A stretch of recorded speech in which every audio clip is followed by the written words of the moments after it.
Hey y'all, welcome back to SRL Solutions, Self-Reliance Through Preparation. Today I'm going to give you an amazing secret on how to get ticks off your body easily and quickly and the correct way.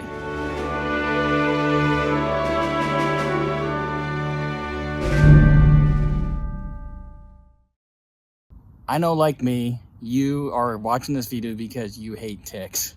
I spend a lot of my time out in the woods. By the way, I'm sitting on my firewood pile here. It's a little uncomfortable, I gotta say.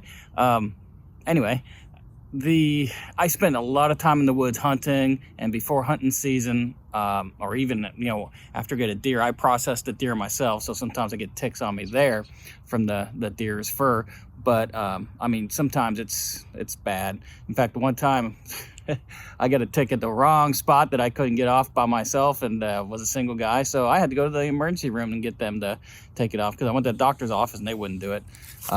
So it's just, man, it's just a pain in the butt. Plus, they carry disease. So in some of the old wives' tale ways of getting rid of it, you don't want to squeeze the tick or trying to pull it off with tweezers or doing anything to make it regurgitate, because supposedly when they regurgitate is when you have a higher chance of getting a disease from them. A friend of mine, he can't eat red meat because of it. Another friend of mine who loves hiking, he's hiked all over the country. His best friend that goes hiking with him had a tick on the back, and he kind of scratched it off. He didn't know it was a tick at first, and they don't know if the bacteria came from the tick or from his hand scratching it, but he was hospitalized. 3 days later, he had red stripes going all up and down his back, to the point where it was so bad where they had to cut the wound open and let everything drain out, and he had to have a nurse at home with him for like 6 months. It was really bad. He almost went in a septic shock.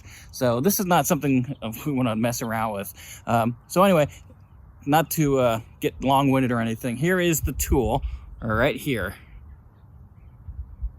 See it? Just a little hook, and all you do, there's two different sizes depending on the size hook.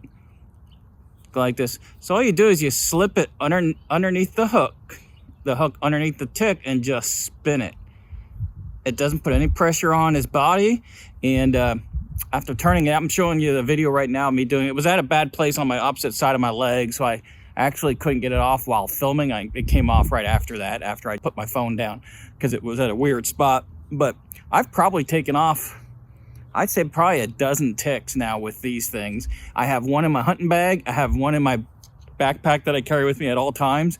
And on Amazon, it's $5. I mean, oh my gosh, it's such an amazing, easy tool, and it's cheap. And I've never had an issue. I've never had one not with the head come off. It just spins it, makes them release, and boom, it's done. So anyway, that's my video for the day. I always feel weird how to end these things, but I guess I should end it by asking you to subscribe to my down below. Thank you for watching these videos, and come on back as we learn together.